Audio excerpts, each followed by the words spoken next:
Prédica número 2636, dada por el pastor Carlos Estal el miércoles 16 de diciembre del 2015. Conclusión libro de Santiago, teniendo astucia, sabiduría, siendo sagaz, riquezas temporales injustas, consejos de desarrollo moral. Pero por lo pronto estamos en Santiago capítulo 5 y nos detuvimos un poco en los primeros 6 versículos y lo que gira alrededor de esos versículos en relación a la relación del hombre con las riquezas. Y se recordarán ustedes que empezamos haciendo una balanza a la que le llamamos riquezas o riqueza.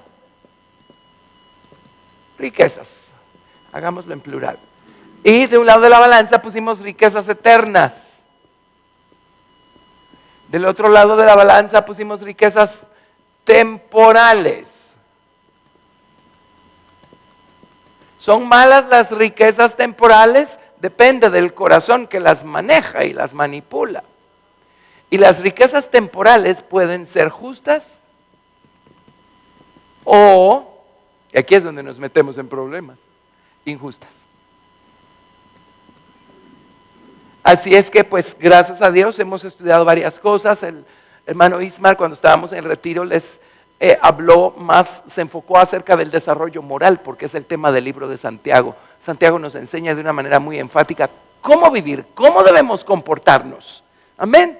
¿Saben qué significa ser cristiano? Significa tener la estatura espiritual de Cristo adentro y significa tener la estatura moral de Cristo afuera. Amén. Y no hay estatura moral por fuera, sino hay estatura espiritual por dentro y viceversa. ¿Ok? Bueno, así es que Santiago se dedica mucho a hablar de lo que llamamos estatura moral o desarrollo moral, o las obras que deben naturalmente acompañar a una persona que tiene un nuevo corazón y en cuyo nuevo corazón vive Cristo. Amén. En otras palabras, un cristiano por definición empieza a ser diferente a alguien que no es cristiano. Ahora, si sigue siendo igual, entonces ahí tenemos una serie de problemas que necesitaríamos analizar, ¿verdad? Bueno, pero aquí estamos. Entonces, y la semana pasada el pastor Eric les dio algunas citas acerca de lo que Jesús enseñó con relación a las riquezas. Las riquezas temporales son un termómetro, por eso la Biblia dedica más espacio de lo que uno se imagina al tema. Ahora, cuando estamos desbalanceados, vamos a creer que ese es el único tema que tocan las Escrituras. Jesús no murió en la cruz del Calvario para darnos riquezas temporales, de una vez establezcámoslo. Pero Él tiene un plan maestro que trazó para cada uno de nosotros desde la eternidad pasada, y en ese plan maestro está, el Señor determinó cuántas, de qué manera, cómo íbamos a administrar nosotros riquezas temporales mientras pasáramos por esta existencia. Así es que Dios a algunos les dio más, a otros les dio menos. Santificado sea el nombre del Señor. Nuestra responsabilidad es administrar lo que Dios puso en nuestras manos, porque como ya estudiamos también, resulta ser que el dueño de las riquezas es el Señor, no nosotros. Nosotros solo somos administradores, ¿sí? Y se requiere del administrador que sea hallado fiel. Bueno, así es que ya caminamos bastantísimo, solo terminemos acá con el verso 1 al 6 y luego adivinen qué vamos a hacer después, seguir al verso 7. Dice, vamos ahora ricos. Ahora, ¿de cuáles de todos estos está hablando? Obviamente está hablando de las riquezas injustas. Se va a enfocar en las riquezas injustas. Dice, vamos ahora ricos, llorad y aullad por las miserias que os vendrán. Vuestras riquezas están podridas. ¡Wow! Y después le piden a uno ser políticamente correcto. Vuestras riquezas están podridas y vuestras ropas están comidas de polilla. Vuestro oro y plata están enmohecidos y su moho testificará contra vosotros y devorará del todo vuestras carnes como fuego. Ahora eso va a merecer una pausa y una consideración. Habéis acumulado tesoros para los días postreros. Y aquí clama el jornal de los obreros que han cosechado vuestras tierras, el cual por engaño no les ha sido pagado por vosotros. Y los clamores de los que habían cegado han entrado en los oídos del Señor de los ejércitos. Habéis vivido en deleite sobre la tierra y sido disolutos. Habéis engordado vuestros corazones como en día de matanza. Habéis condenado y dado muerte al justo, y él no os hace resistencia. Así es que vamos a analizar esto y vamos a hacer diagramas también acá. Vamos a dejar nuestra balanza y vamos a ver qué estamos leyendo acá en estos versículos. Ahora a esta balanza le vamos a poner de este lado tiempo. Voy a ponerlo acá arriba. Y de este lado vamos a poner eternidad. Tiempo y eternidad. Y a esta clase de ricos, los que se han llenado de manera injusta, de ganancia injusta, ellos han ocupado su tiempo en disfrutar del estado que estas riquezas temporales les ha permitido obtener. Y ellos obviamente han vivido pensando que la epítome de la experiencia de la vida es acumular riquezas al costo que sea y de acuerdo al medio o al método que sea. Y créanme, la codicia maneja al mundo de tal manera que la mayoría de la gente cree que de lo que se trata es de acumular riquezas. ¿Qué importa qué precio se pague? ¿Qué costo se pague? ¿A quién le hagamos qué y qué digamos y qué trucos tengamos que usar?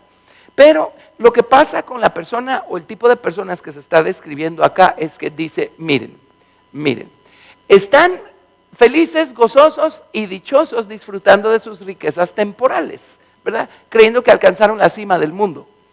Pero el Señor no está viendo nuestros logros. El Señor lo que está viendo es qué cosa nos condujo a esa clase de logros.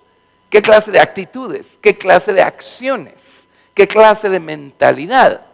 ¿Qué clase de trucos o de ardides? Amén.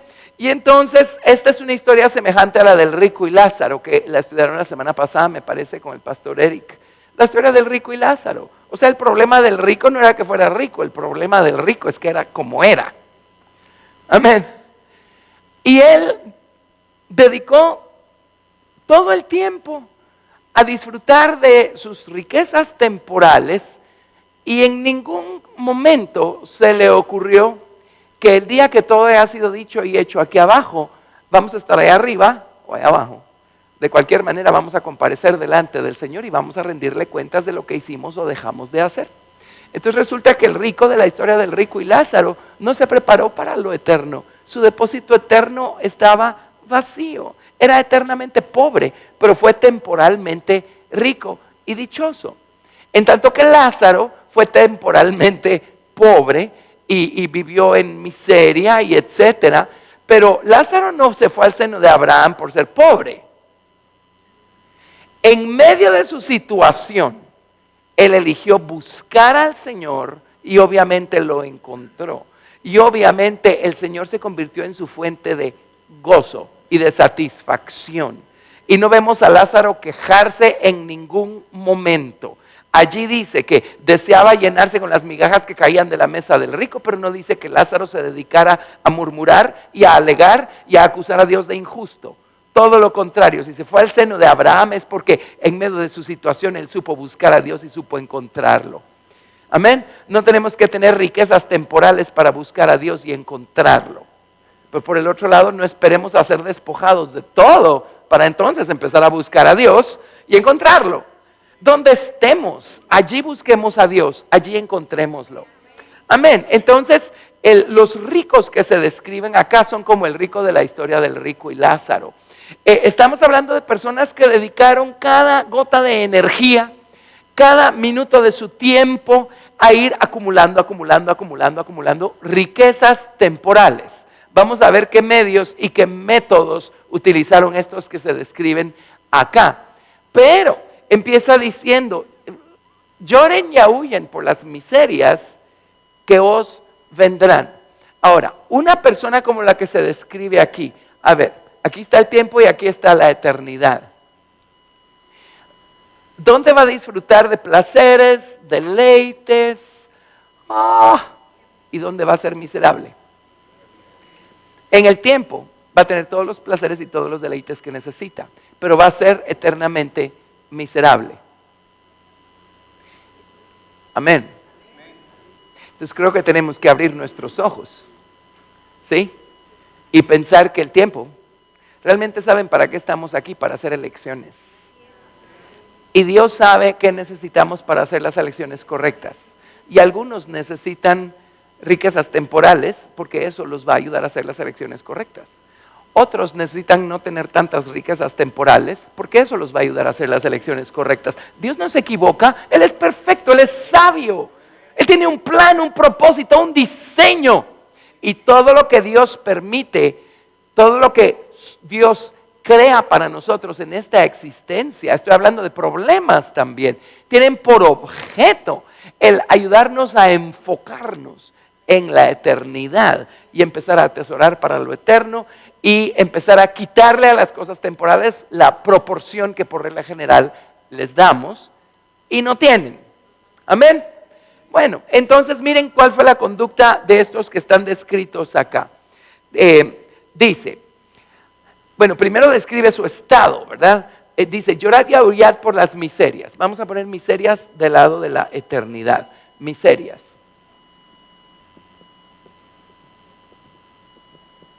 Y dice, vuestras riquezas están podridas y vuestras ropas están comidas de polilla. Ahora, ¿eso qué significa? Significa que tienen tal cantidad de cosas. Cuando tuvimos nuestro retiro de matrimonios a medio año, les llamamos chunches.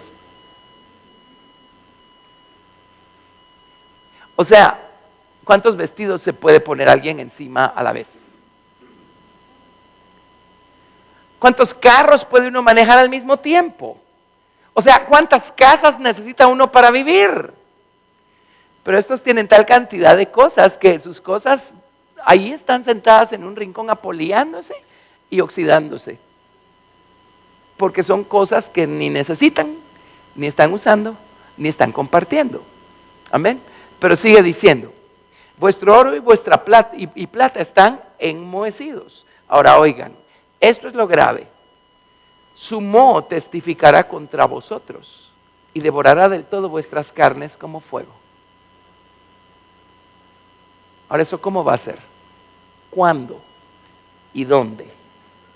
Pero yo recuerdo cuando empecé a leer el libro de Santiago, las primerísimas veces, me impactó tanto esto de su moho testificará contra vosotros. Ahora, yo no soy tan ordenado como mi esposa ordena su closet todo el tiempo. Y cosa que no está usando, sale de ahí para bendecir a alguien que lo necesite más. Amén. Yo también salgo de mis cosas, pero como no soy tan ordenado, no lo hago todo el tiempo, sino que cuando se me ocurre ordenar mi closet. Pero este versículo puso temor de Dios en mí hace años, de no estar dejando que se apolíen y que se oxiden las cosas y que se arruinen cosas que uno no está usando y alguien más necesita y sí podría estar usando. Amén. Así es que sí debiéramos tomar nota de eso a este nivel. Pero luego hay un nivel todavía más grave.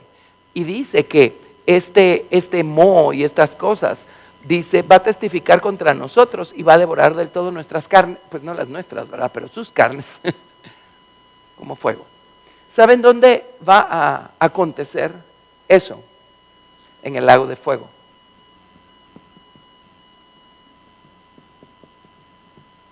Y en un momento regresamos al lago de fuego. O sea, no está hablando alegóricamente así únicamente, está diciendo algo que ahorita vamos a estudiar. Pero dice, veamos cuál fue su conducta. Versículo 4 dice, he aquí, clama el jornal de los obreros que han cosechado vuestras tierras, el cual por engaño no les ha sido pagado por vosotros. Y los clamores de los que habían cegado han entrado en los oídos del Señor de los ejércitos. ¿Se imaginan que alguien esté orándole al Señor porque nosotros no le pagamos una deuda, no le pagamos un salario que merecía la persona? ¿Se imaginan lo que eso significa? Esos son puntos en nuestra contra. Amén. Pero el deleite que encuentran estas personas, ¿saben cuál es? Dice por engaño. Y hay gente que se alaba a sí misma por ser tan listos, que armaron todo un paquete todo el tiempo sabiendo que iban a robarle a las personas y ellos se iban a quedar con los beneficios. Y su deleite está en, miren qué listos somos, miren qué listos somos. Amén. Entonces esta gente está feliz y deleitándose en el hecho de que son tan astutos, tan astutos. Bueno, sigamos. O sea, número 1, ¿verdad? No pagan los jornales completos o no pagan los jornales, punto. Y se inventan cualquier historia para no pagar, ¿verdad? Se declaran en quiebra para no pagar. ¿Quién sabe qué hacen para no pagar? Ok, lo siguiente dice, a pesar de que todos sus jornaleros están clamándole al Señor por el dinero que se les debe y que ya trabajaron, dice, verso 5, han vivido, número 2, o sea, número 1 no pagan, para resumir, ¿verdad? Número 2, viven en deleites, dice. Dice, habéis vivido en deleites. ¿Saben qué significa la palabra deleites? Lujos. ¿Qué significa un lujo?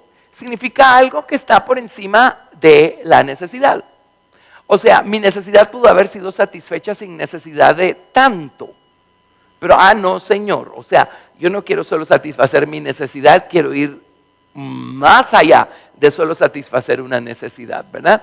Ahora, si Dios nos ha dado los recursos y estamos siendo justos y buenos administradores y dadivosos y todo lo demás, pues usted dese sus lujitos de acuerdo a la capacidad que Dios le ha dado.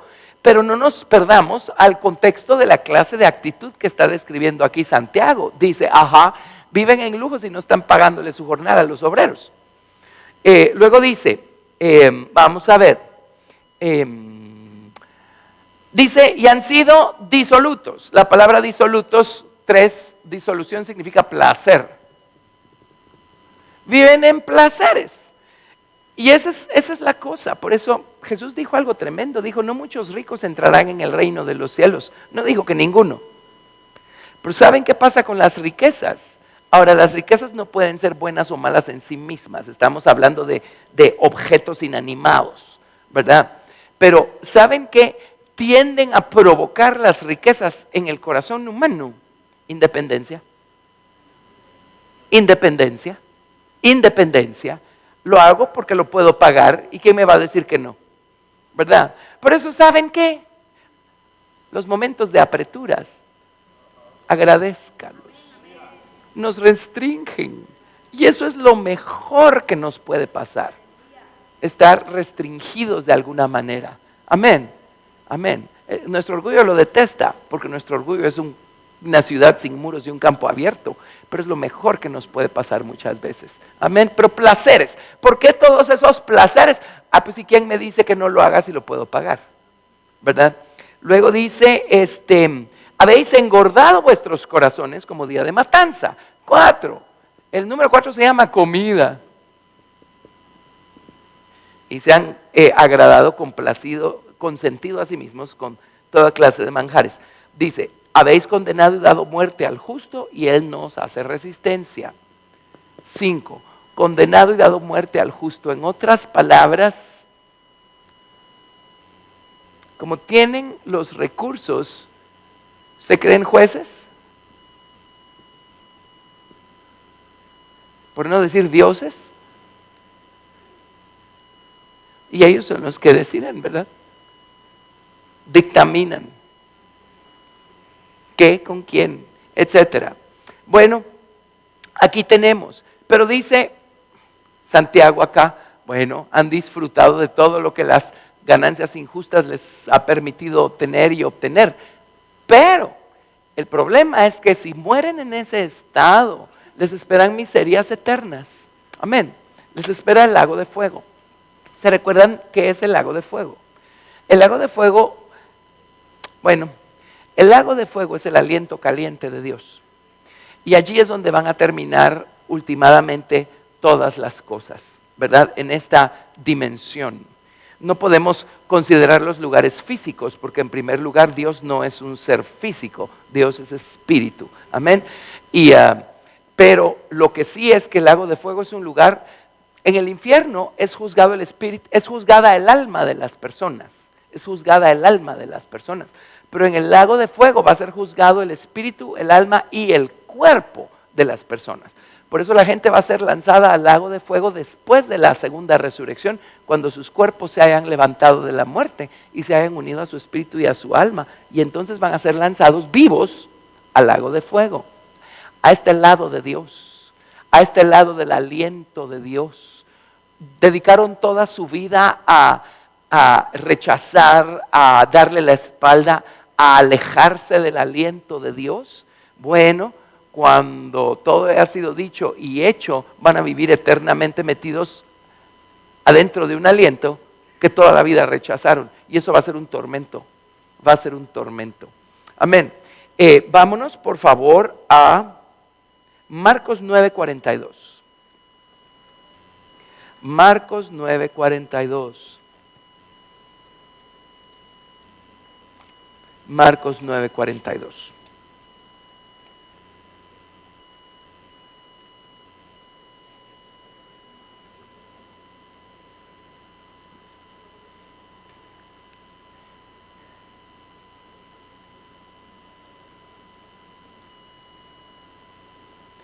Cualquiera que haga tropezar a uno de estos pequeñitos que creen en mí, mejor le fuera si se le atase una piedra de molino al cuello y se le arrojase en el mar. Si tu mano te fuera ocasión de caer, córtala. Mejor te es entrar en la vida manco que teniendo dos manos ir al infierno, al fuego que no puede ser apagado. Obviamente está hablando de algo más que el órgano físico, porque al infierno no se van cuerpos. ¿De acuerdo? Pero oigan qué dice: al fuego que no puede ser apagado, donde el gusano de ellos no muere. Y el fuego nunca se apaga. Y si tu pie te fuera ocasión de caer, córtalo. Mejor te es entrar a la vida cojo que teniendo dos pies, ser echado en el infierno, al fuego que no puede ser apagado, y donde el gusano de ellos no muere, y el fuego nunca se apaga. Y si tu ojo te fuera ocasión de caer, sácalo. Mejor te es entrar en el reino de Dios con un ojo, que teniendo dos ojos ser echado al infierno, donde el gusano de ellos no muere, y el fuego nunca se apaga. ¿Dónde está el gusano? En ellos. En ellos. Entonces, ¿cuál es el gusano de ellos? ¿Cuál es el gusano de ellos? Dice, porque todos serán salados con fuego y todo sacrificio será salado con sal. Buena es la sal, mas si la sal se hace insípida, ¿con qué la sazonaréis? Tened sal en vosotros mismos y tened paz los unos con los otros. Este gusano, bueno, se recordarán ustedes de los estudios que hemos dado en el pasado de los gusanos o las larvas. Sí, son el principio de devorar insaciablemente. Devorar insaciablemente. ¿Qué son las pasiones de la carne? Algo que no se sacia y que quiere seguir devorando más y más y más. Ya se comió tanto, bueno, denme más, ¿dónde hay más? ¿Dónde hay más? ¿Dónde hay más? Ese es el gusano de ellos. ¿Se acuerdan ustedes quién fue el que murió en el estadio cuando todas las multitudes estaban diciendo voz de Dios y no de hombre? Fue Herodes, ¿verdad? Fue Herodes. ¿Se acuerdan cuando Dios lo mandó un ángel a herirlo y murió? Dice, inmediatamente murió comido por gusanos. Dios hizo una demostración visible del estado en el que se encontraba ese hombre. En ese caso, su ansia y deseo insaciable, su codicia insaciable, era por más poder, por más poder. Ahora, esta codicia insaciable, ¿dónde se alberga en el ser humano? ¿En su cuerpo físico? No, en su alma. Entonces, cuando el alma se va al infierno, ¿qué pasa con sus deseos insaciables? Se van con él, no se han ido a ningún lado, están en el alma. Entonces en el infierno siguen experimentando ese deseo insaciable. Pero ahí no está el satisfactor, porque eso ya se quedó aquí en el planeta Tierra. Entonces nunca van a poder satisfacer esta cosa, esta obsesión, esta codicia, esto lo que sea. Y sin embargo, el deseo nunca va a cesar, nunca, nunca, nunca. Alguien dirá qué horrible. Ajá, fue elección de los seres humanos vivir así, después que no se quejen. ¿Lo ven? ¿Ven qué terror? Por eso habla Santiago de los ricos. Dice que el moho y la polía y todo eso, dice, va a devorar sus carnes como un fuego que nunca se apaga. Está hablando de que van a terminar en el lago de fuego. Y esta codicia que no se satisface con nada, va a seguir viva, porque está en el alma, va a seguir viva. Amén. Pero ahí no hay riquezas ni cosas con las cuales puedan ellos satisfacer ese gusano devorador. Amén. Que no se saciaba con nada. Entonces vamos, por favor, a Isaías 30:33. Solo unas cositas con relación al lago de fuego. Cuando hicimos el libro de Apocalipsis nos detuvimos bien deteniditos. Salud.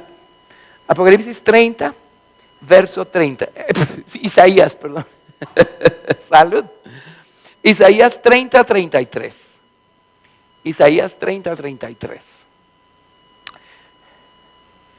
Aquí hablan de un lugar, era un lugar literal afuera, en las afueras de Jerusalén, en uno de los valles que había alrededor de la ciudad que ya no existen, porque con tanta conquista y destrucción que ha sufrido la ciudad de Jerusalén, con el puro ripio han rellenado todos estos valles que hoy ya no se ven, pero que la Biblia describe. Y uno de esos era Tofet, o el valle de Hinnom, o el Gehenna.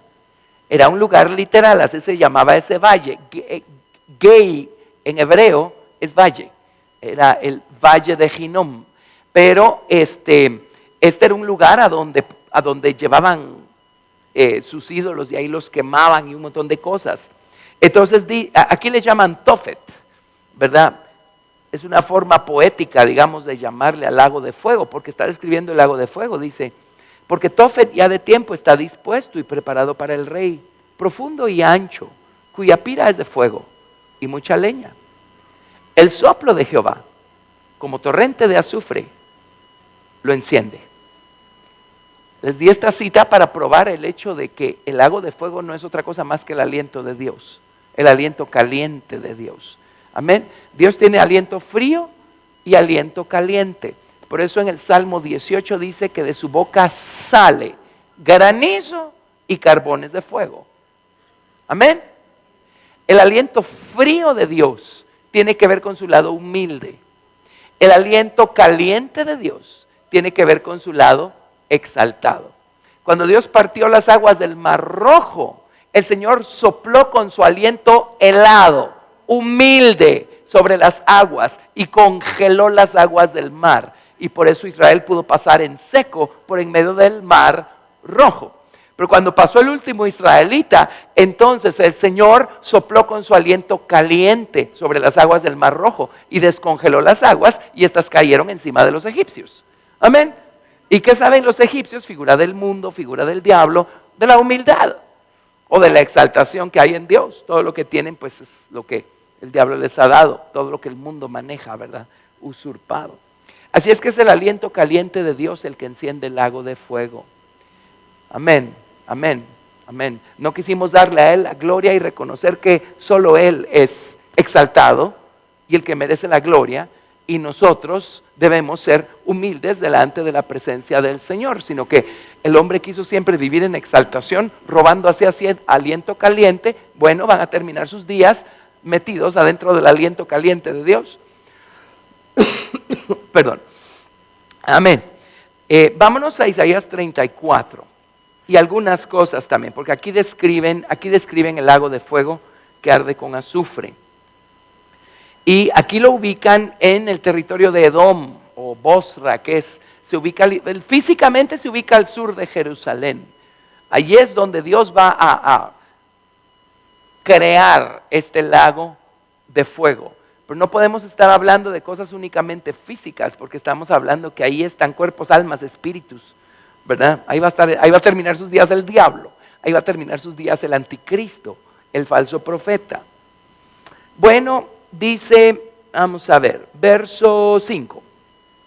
Porque en los cielos se embriagará mi espada. He aquí que descenderá sobre Edom en juicio y sobre el pueblo de mi anatema. Llena está de sangre la espada de Jehová, engrasada está de grosura. De sangre de corderos y de machos cabríos, de grosura de riñones de carneros, porque Jehová tiene sacrificios en Bosra y grande matanza en tierra de Edom. Y con ellos caerán búfalos o unicornios, según la King James, toros con becerros, y su tierra se embriagará de sangre, y su polvo se engrasará de grosura. Porque es día de venganza de Jehová, año de retribuciones en el pleito de Sión. Y sus arroyos se convertirán en brea, y su polvo en azufre, y su tierra en brea ardiente. No se apagará de noche ni de día, perpetuamente subirá su humo. De generación en generación será asolada, nunca jamás pasará nadie por ella. Y aquí dice quiénes se van a adueñar de ese lugar, y menciona un montón de animales, pero estos animales solo son alegóricos de toda clase de demonios que van a estar allí, ¿verdad? Ok. Y si nos vamos a Isaías capítulo 66,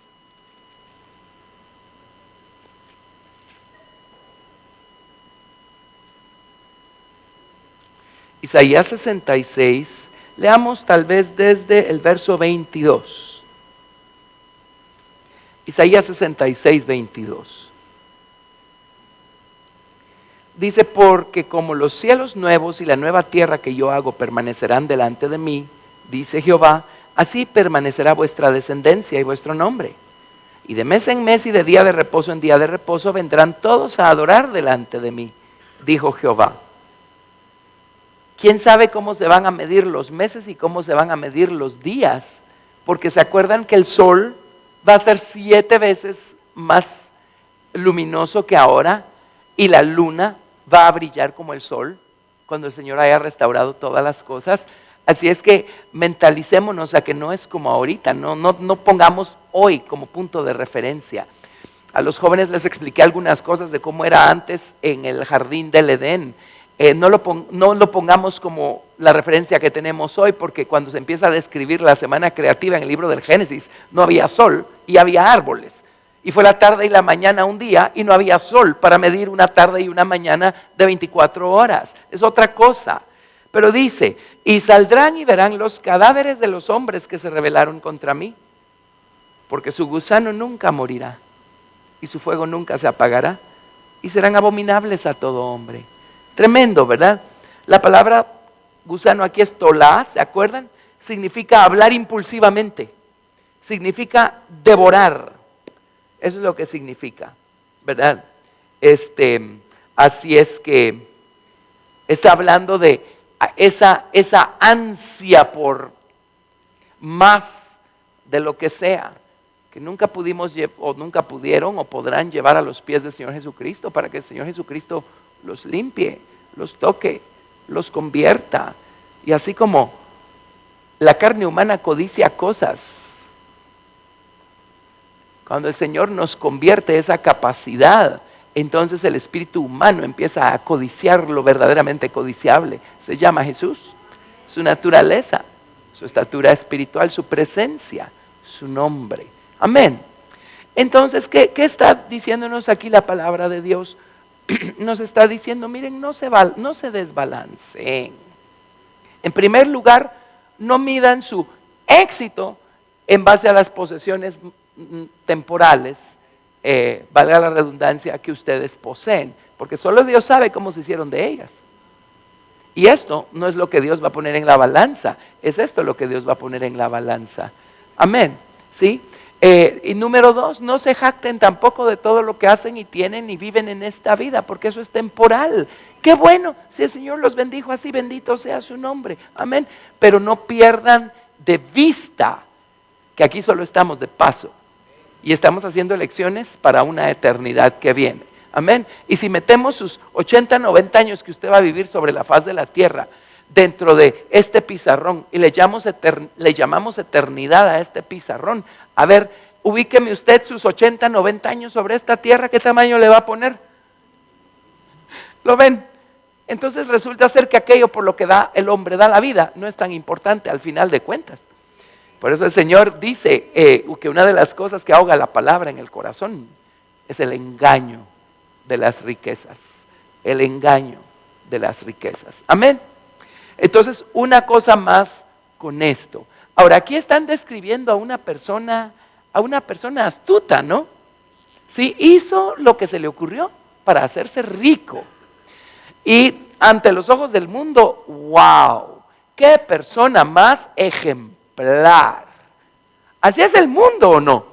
Ay, salen en las primeras planas de los periódicos y en las portadas de las revistas y son el hombre del año y quién sabe qué más cosas, solo porque tienen algo, ¿verdad? Bueno, al mes de que sacan sus caras en las portadas de las revistas, resulta que esas personas se suicidaron. O los metieron a la cárcel porque les descubrieron quién sabe qué, etcétera. Amén, ustedes saben cómo funciona eso. Pero astucia es algo que no le faltó a esta persona. ¿Saben qué es astucia? ¿Saben qué es astucia? Sabiduría.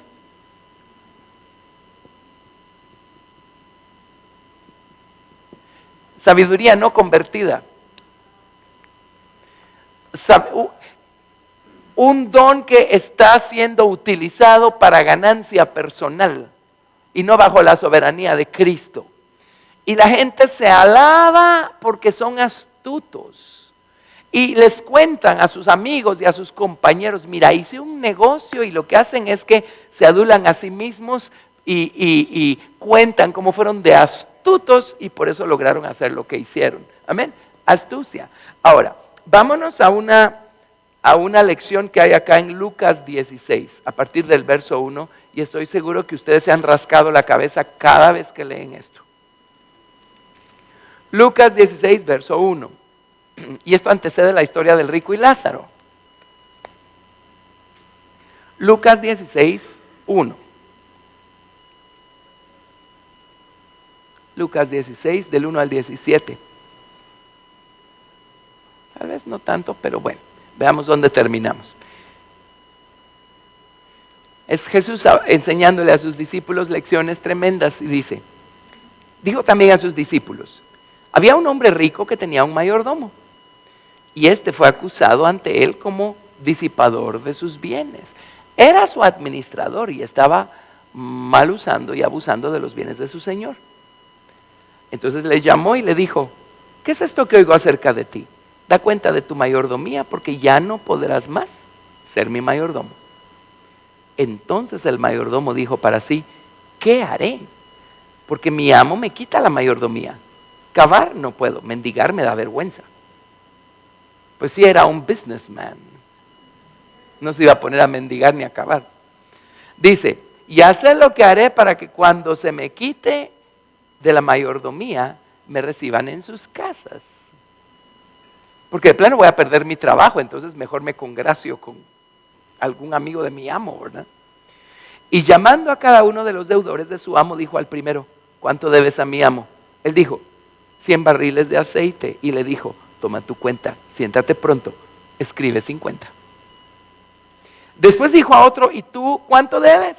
Y él dijo, 100 medidas de trigo. Él le dijo, toma tu cuenta y escribe 80. Oigan esto, y alabó el amo al mayordomo malo, no porque fuera bueno, moralmente bueno lo que hizo, sino porque fue sagaz. ¿Lo ven? Alabó el amo al mayordomo malo por haber hecho sagazmente, porque los hijos de este siglo son más sagaces en el trato con sus semejantes que los hijos de luz. Ahora, bueno, puse astucia, debí haber puesto sagacidad, es lo mismo básicamente. ¿Qué es sagacidad? Pues cuando la carne la gobierna es eso, pero cuando la gobierna el Señor se llama sabiduría. Sabiduría.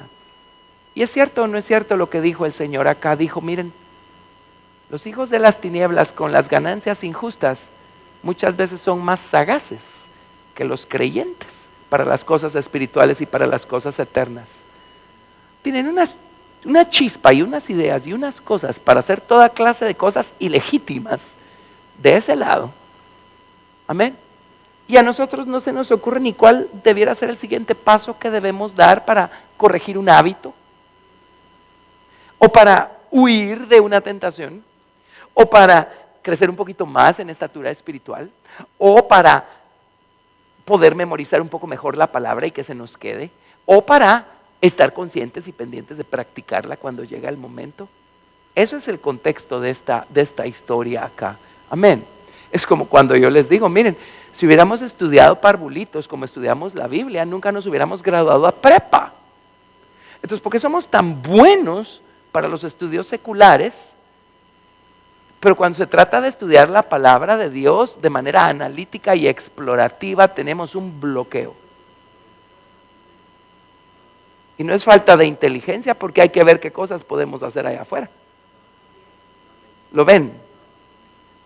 Pero es que no se nos ocurre utilizar agarrar estas facultades, ponerlas a los pies de Cristo, pedirle a Él que las convierta, que las posea, amén, y que nos permita entonces ahora usarlas para gloria de su nombre. ¿Lo ven? Es que la gente es tan sagaz para moverse en este mundo, pero cuando se trata de las cosas eternas estamos paralizados, ¿verdad? Amén. Entonces dice, verso 9, dice, y yo os digo, ganad, este es Jesús hablando, dice, ganad amigos por medio de las riquezas injustas, para que cuando éstas falten nos reciban en las moradas eternas.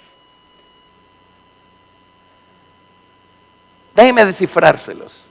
¿Saben qué dijo? Dijo, sean fieles y sabios con el manejo de las riquezas naturales, para que les confíen las espirituales. Porque si son sabios para el manejo de las cosas temporales, lo van a hacer, o se espera que lo sean para las cosas espirituales. O así como son sabios para manejar las cosas temporales, así pueden llegar a manejar las espirituales. Amén. Obviamente la capacidad la tienen, Dios se las dio, es un don. Porque no lo usan para el Señor y para las cosas eternas. Amén. Jesús no está diciendo en este versículo, hagan trampa para ganarse la nueva Jerusalén. Es obvio que no está diciendo eso. Lo que está diciendo es, ¿quieren ustedes vivir eternamente en la nueva Jerusalén? Tomen nota, ¿cómo llegan los hombres sin Cristo a los tronos de este mundo y a los poderes y a las posiciones que ocupan y a manejar lo que manejan? No fue por bobos. Así es que quieren llegar a la nueva ciudad, pongan a los pies de Cristo las capacidades que Él les dio, dejen que Él las convierta, que Él las maneje, las gobierne, amén. Y si son sagaces para las cosas temporales, para las riquezas injustas, sean sagaces para el Señor Jesucristo. La palabra sagaz pues está probablemente el problema, por eso no nos ubicamos. Pero esta palabra, hoy no les voy a dar ese estudio porque ya no va a salir, pero déjenme decirles 1, 2, estoy contando versículos, 3, 4, 5. Hay 6 ocasiones en el Nuevo Testamento en donde se nos dice que seamos sagaces y nos dan aquí el resultado que vamos a obtener si somos sagaces para las cosas eternas. Solo se los menciono. Si somos sagaces, vamos a edificar nuestra casa sobre la roca y no sobre la arena. Ahí se usa esa palabra. Si somos sagaces, vamos a saber conducirnos entre la gente que se opone. Si somos sagaces, vamos a tener alimento para nosotros y para los demás, y vamos a estar preparados para irnos con el Señor cuando el Señor nos llame a casa. Si somos sagaces, vamos a tener aceite extra para nuestra lámpara. Esa es la palabra que se usa para describir a las vírgenes prudentes. Es que ahí lo tradujeron prudentes, pero es la misma palabra. Y en la King James dice sabias. Si somos sagaces, vamos a tomar nota de los errores que cometen los demás para no repetirlos nosotros. Si somos sagaces, vamos a discernir quiénes son falsos obreros para no irnos detrás de ellos. Esas son las 6 ocasiones en el Nuevo Testamento que nos dicen cuánta virtud hay en ser verdaderamente sabios o prudentes o sagaces, según las traducciones. Amén. Entonces, estos hombres usaron de su sagacidad para su engrandecimiento personal, temporal. Porque no usamos nosotros la sabiduría que Cristo nos da para edificar y para atesorar para las cosas eternas? ¿Sí? Eso es en esencia lo que Jesús está diciendo acá. Y en el verso 10 dice, el que es fiel en lo muy poco, también en lo más es fiel. En que en lo muy poco es injusto, también en lo más es injusto. O sea, si no sabemos administrar poco, ¿cómo vamos a poder administrar mucho? Entremos en razón. Pues si en las riquezas injustas o temporales no fuisteis fieles, ¿quién os confiará lo verdadero? ¿Quién os confiará lo verdadero? Amén. O lo eterno. Eso debiera darles una pauta de cómo administramos los recursos naturales en este lugar. Si comparamos eso con los recursos espirituales que Dios nos da tan abundantemente en este lugar. ¿Lo ven? ¿Lo ven? Pero una persona que no es fiel con lo temporal, ¿cómo va a venir el Señor y con qué confianza va a darle Dios algún tipo de responsabilidad espiritual? ¿Sí? ¿Ok? Dice, ningún siervo puede servir a dos señores, porque o aborrecerá al uno y amará al otro, o estimará al uno y menospreciará al otro. No podéis servir a Dios y a las riquezas. ¿Ok? Bueno, sigamos. Y oían también todas estas cosas los fariseos. Eran avaros. Por eso se burlaban de él. La gente que no quiere cambiar, ¿saben qué va a hacer con este mensaje? Señalarlo. Entonces les dijo, vosotros sois los que os justificáis a vosotros mismos delante de los hombres, mas Dios conoce vuestros corazones, porque lo que los hombres tienen por sublime, delante de Dios es abominación. O sea, ¿cómo va a considerar Dios la sublimidad, verdad, que estaba presentando este individuo de este cuadro acá? Y dice, la ley y los profetas eran hasta Juan. Desde entonces el reino de Dios es anunciado y todos se esfuerzan por entrar en él. Pero más fácil es que pasen el cielo y la tierra que se frustre una tilde de la ley. Amén. Y ahí está hablando pues de cómo el Señor vino a introducir el reino de los cielos a la tierra para que ya no vivamos desenfocados pensando que nuestra existencia aquí abajo es eterna, ¿verdad? Amén. ¿Está claro? Muy bien.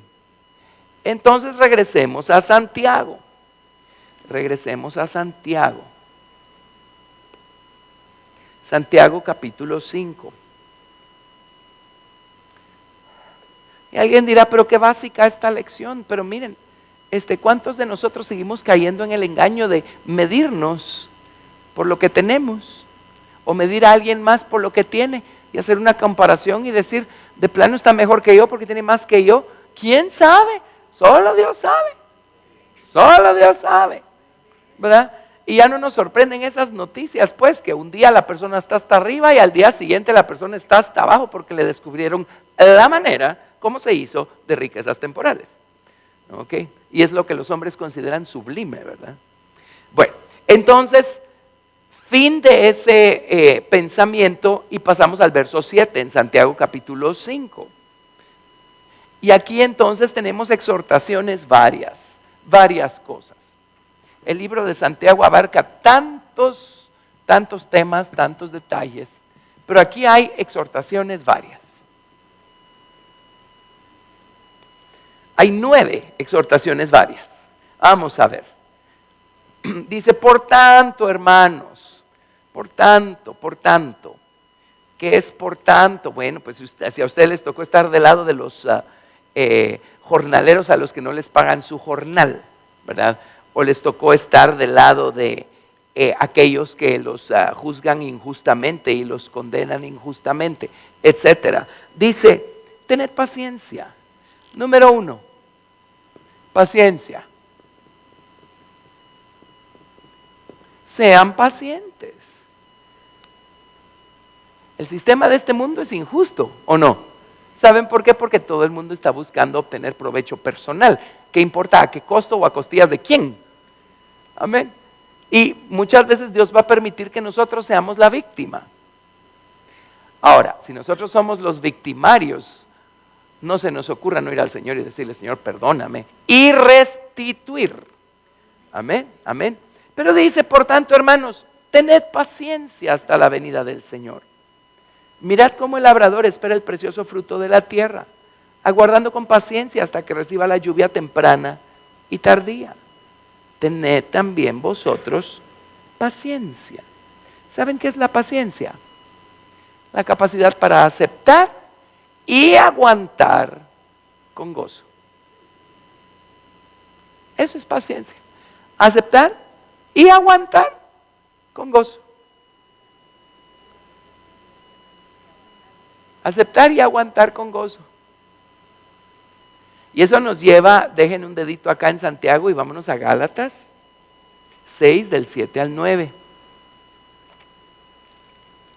Gálatas 6 del 7 al 9.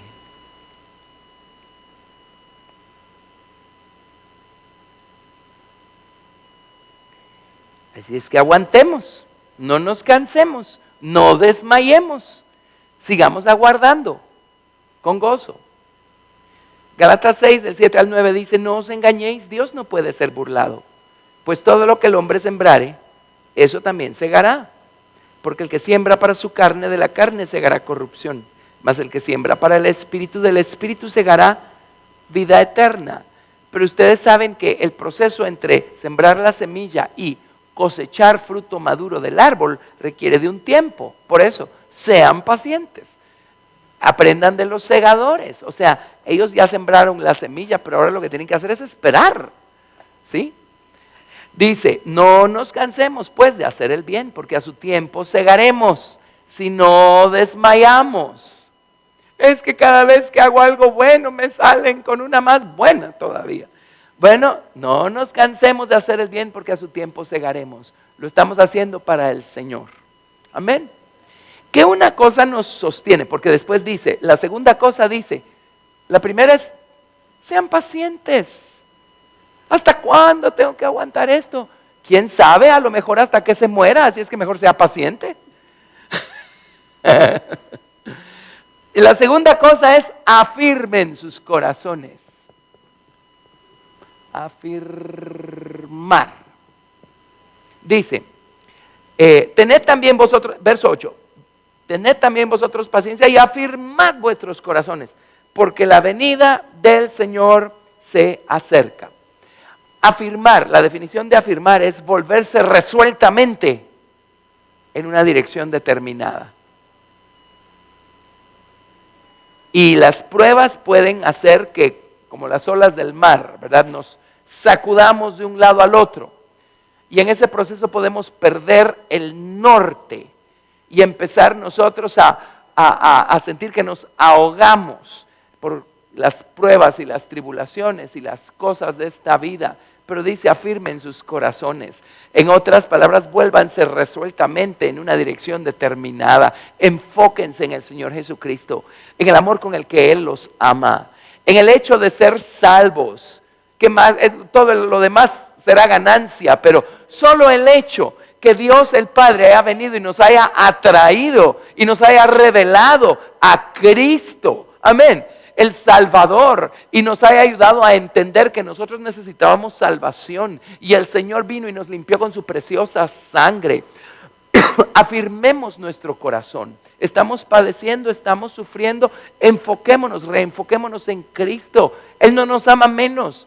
Tiene que haber un propósito, tiene que haber una razón. A veces el propósito está en nosotros. Nosotros necesitábamos esa sacudida. A veces el propósito está en la otra persona. Ya hemos estudiado en el libro de Romanos, Pablo habla de dos clases de personas. A unos les llama vasos de misericordia y a los otros les llama vasos para ira. Y ambos tienen que llenar su cuota. Y en el libro de Tesalonicenses dice Pablo: no les extrañe si tienen que pasar por un montón de tribulaciones, dice. ¿Saben por qué Dios permite las tribulaciones? Porque de esa manera Dios va a estar justificado en pagar con tribulación a los que nos atribulan. En otras palabras, ellos están llenando una copa también, sin saberlo. Al mismo tiempo que nosotros estamos llenando una copa de misericordia, ellos están llenando una copa de ira. Entonces a veces Dios permite que ellos nos toquen porque ellos están llenando su copa. Amén. A veces es para que nosotros sigamos llenando nuestra copa de misericordia. Tenemos que entender que todo tiene un propósito, un plan sabio. Amén. Por eso seamos pacientes y afirmemos nuestros corazones y no nos desenfoquemos. Enfoquémonos en Cristo.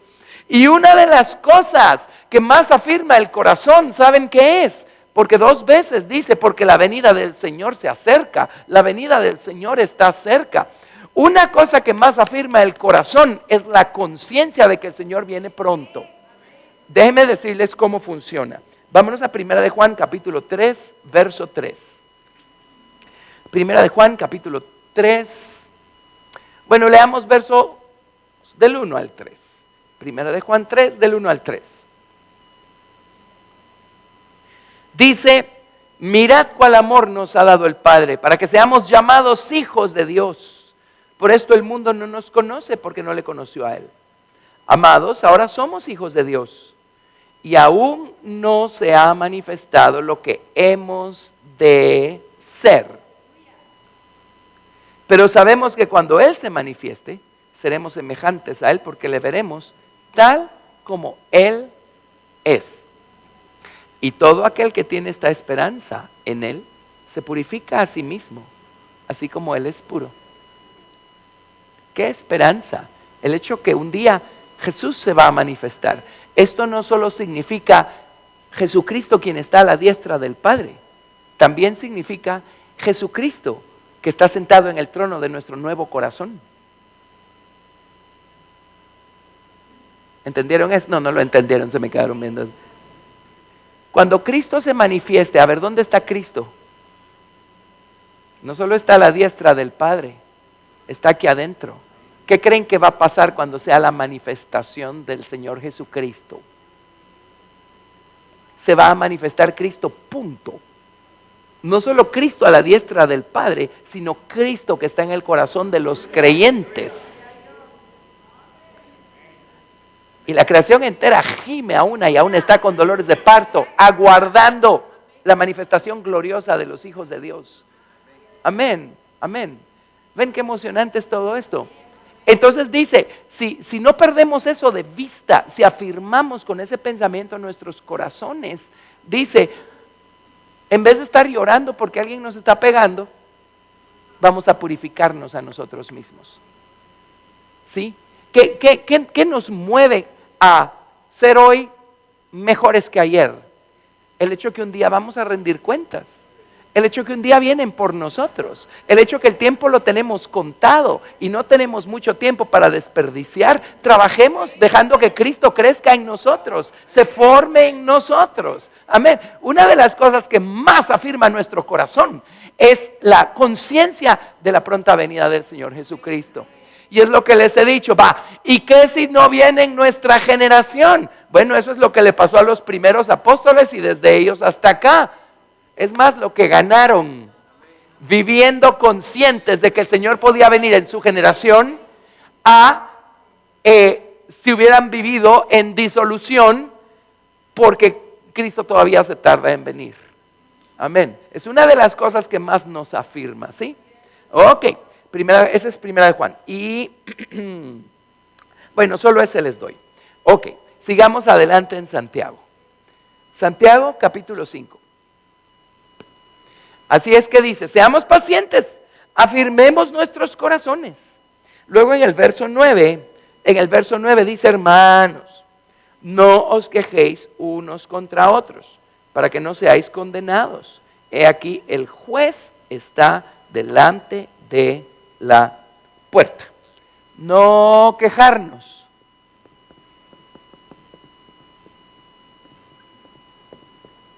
Si en ese contexto dice el juez está delante de la puerta, lo que significa es que nuestras quejas son porque estamos convirtiéndonos en jueces de la otra persona.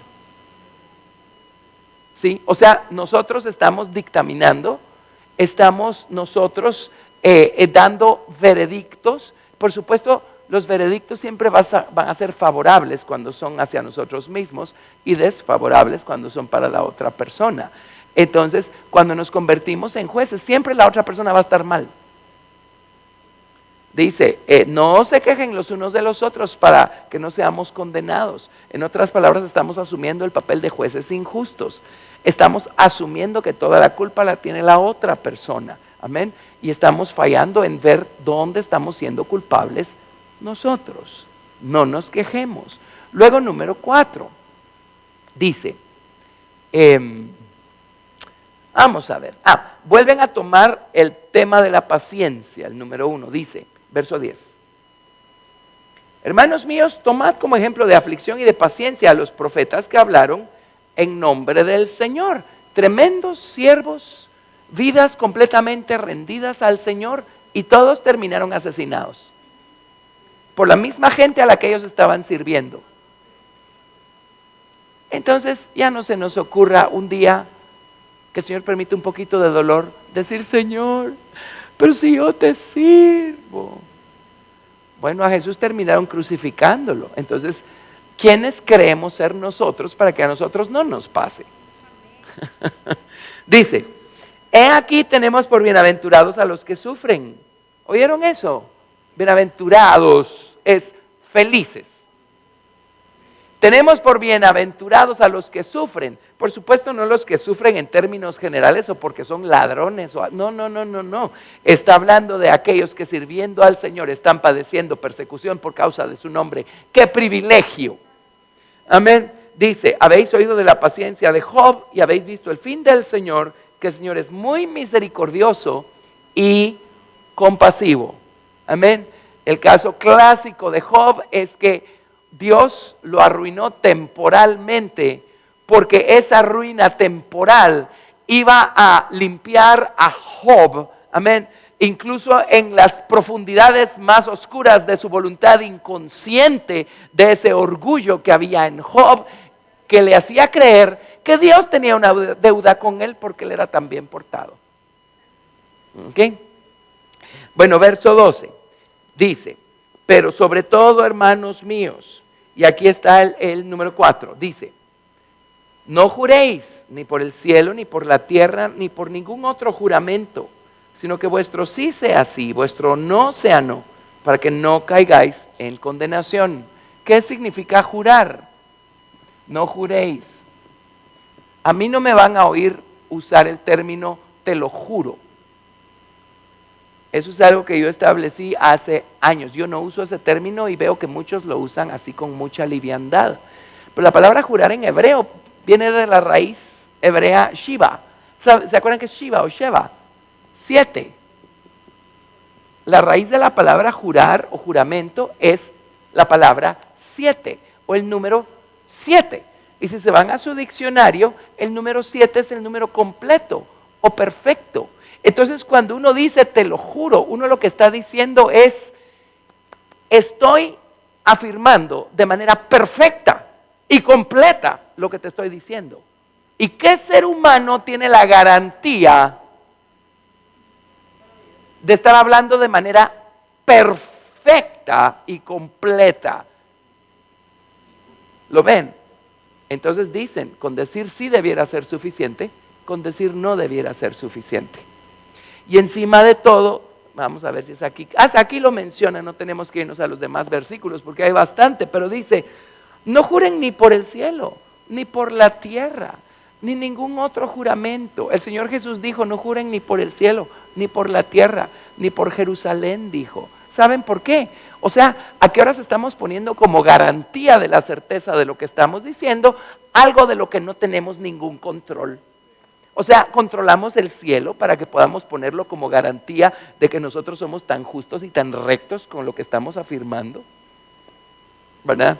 Sí, entonces ya no usen eso de te lo juro, ¿verdad? La verdad que nunca se los, o llevaba ratos de no decirlo, pero oigo que lo usan con mucha soltura y creo yo que no es correcto. ¿De acuerdo?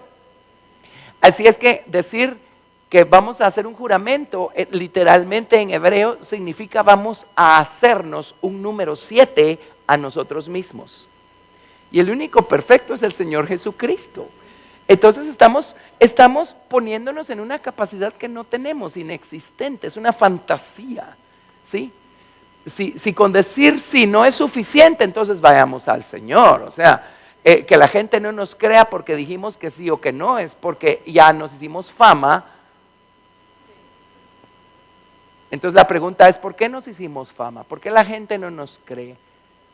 ¿Por qué no basta con decir sí o no? ¿Por qué la gente necesita algo más? Porque de plano no nos creen, ¿verdad?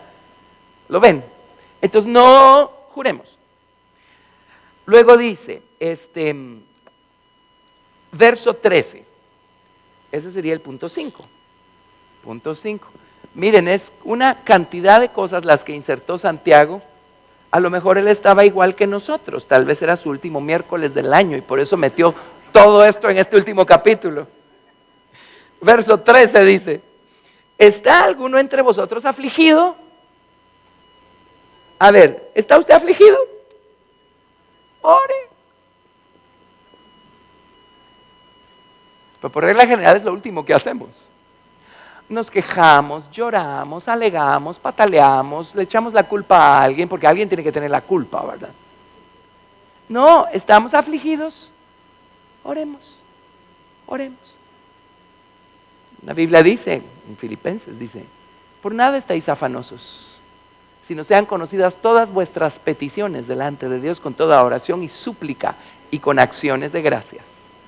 Y la paz de Dios que sobrepasa todo entendimiento, guardará vuestros pensamientos y vuestros corazones en Cristo Jesús. Ni siquiera dijo que nos iba a resolver el problema. Lo que dijo fue que nos iba a llenar de paz y reposo en medio del problema. Amén. Entonces oremos, llevémoselo al Señor. Señor, esto es algo demasiado pesado, yo no lo puedo sobrellevar. Ajá, entonces, ¿qué estamos haciendo sobrellevándolo? Démoselo al Señor. Él sí puede, Él sí sabe. Cuando uno es pastor, cuando uno es pastor de su casa, los padres de familia, situaciones con las que llegan los hijos, ¿verdad? O sea, la carga es bien pesada, ya es bastante con las cargas personales. De repente la familia se descarga con uno, ¿verdad? Y se aumenta la carga. Y después, si uno es pastor, pues la gente que está alrededor, ¿verdad? Que por la que Dios le da a uno la responsabilidad, vienen las cargas. ¿A qué horas puede uno llevar eso? Es imposible. ¿Saben cuál es el secreto? Y ese es el trabajo que uno debe hacer, llevar todo eso al Señor y decirle, Señor, aquí está. Pongo delante de ti esto, y esto, y esto, y esto, y esto. Y cuando uno empieza con si uno no sabía qué hacer para orar 1 hora, solo empiece con la lista. Va a estar 1 hora aumentando su lista y no va a terminar. Te pido por esta persona y por esta situación y por esto. Pero está alguno afligido, ore. Dice, número 6. Dice, ¿está alguno alegre? Cante. Cante, cante. Una vez la doctora Esparza dijo algo, dijo, ¿saben cómo vamos a entrar a la Nueva Jerusalén? Dice, o cantando y danzando, o bien arrastrados. De cualquiera de las dos maneras. Bueno, caliente y frío, pero no tibio, no tibio, ¿verdad? ¿Estamos afligidos? Oremos. Arrastrémonos en nuestro cuarto de oración, oremos. ¿Estamos alegres? Cantemos. Esto significa ser frío, esto significa ser caliente. El Señor nunca reprendió a los fríos. Leamos bien nuestra Biblia. Lo que Él condena es la tibieza. ¿Ok? Bueno, número 7. Número 7.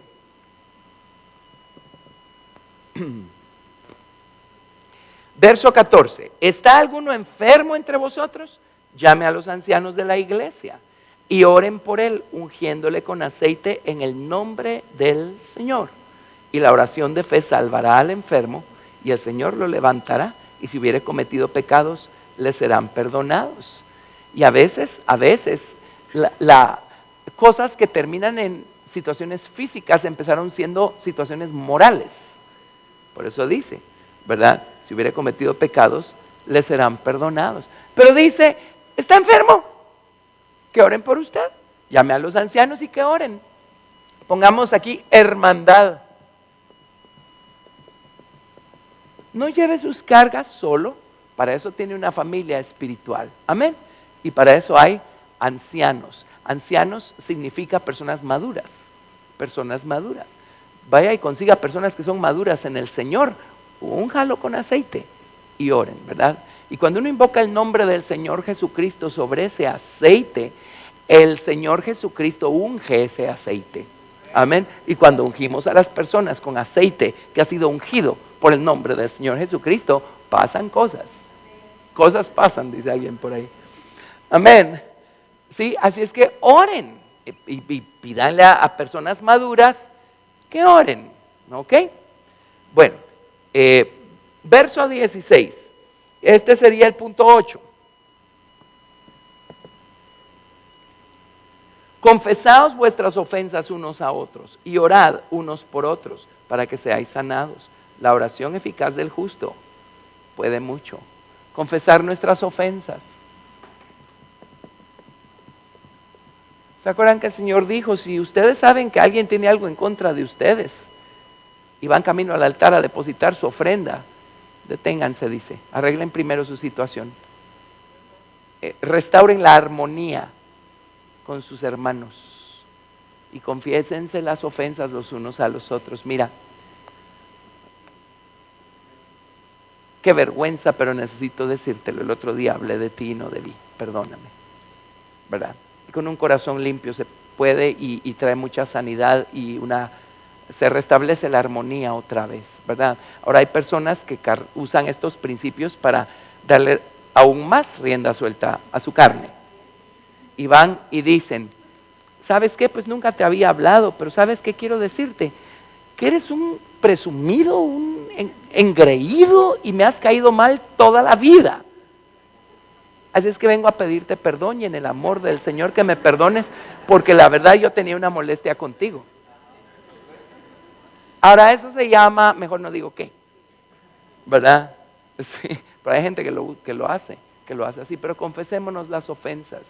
Sabemos que hay una incomodidad entre nosotros y otra persona. No esperemos a que la otra persona venga, vayamos nosotros y digámosle, veo que estás incómodo conmigo, ¿verdad? Sí, restauremos la armonía, ¿ok? Dice en el verso 17, Elías era un hombre sujeto a pasiones semejantes a las nuestras. Yo amo este versículo, porque si Elías, que era igual de débil que yo, pudo hacer semejantes cosas, amén, en el nombre del Señor, entonces no era porque él no fuera un hombre mortal, débil, finito, imperfecto, sino porque el Señor estaba con él y él sabía mantener bajo la sangre de la expiación sus debilidades. Amén. Dios no nos va a usar solo porque, más bien, no, déjeme decirlo bien, Dios no nos va a usar cuando finalmente seamos perfectos. Dios se va a quedar esperando y nunca nos va a usar. No funciona así. Pero entendamos que así como somos, vayamos al Señor, no nos dejemos gobernar por las debilidades de la carne. Mantengamos todo bajo la sangre, confesándoselo al Señor. Amén. Y así como Dios usó a Elías, Dios puede usarnos a nosotros. Era un hombre sujeto a pasiones semejantes a las nuestras y oró fervientemente para que no lloviese y no llovió sobre la tierra por 3 años y 6 meses. 3 años y medio. Esto va a volver a pasar porque Elías y Enoc van a volver a venir a esta tierra y van a orar para que no llueva por 3 años y medio, que es el tiempo que dura la gran tribulación, y va a suceder. Dice, y otra vez oró y el cielo dio lluvia y la tierra produjo su fruto. Entonces ahora el número 9.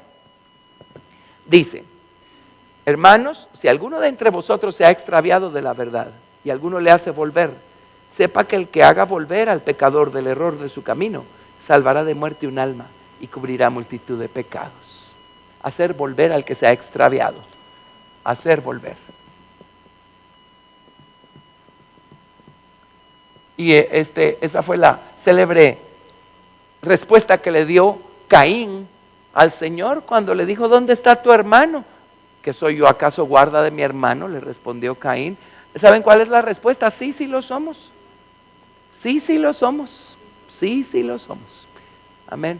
Así es que si vemos que alguien está apartándose, desviándose y corriendo peligro, pues no lo dejemos solo así. Vayamos y busquemos regresarlo al camino, ¿verdad? Amén. Pero miren qué cantidad de cosas las que menciona este último capítulo, ¿verdad? Bueno, eso le pone fin al libro de Santiago. ¿Qué les parece? Nos tomó 1 año el libro de Santiago. Pero es que cada principio nos abre mundos. Entonces, pues, ¿por qué correr, verdad? Nadie nos está corriendo. Vale la pena estudiar todo lo que vamos encontrando en la palabra de Dios. Pues gracias a Dios, gracias a ustedes por su presencia, su fidelidad, su amor al Señor, su amor a la palabra de Dios.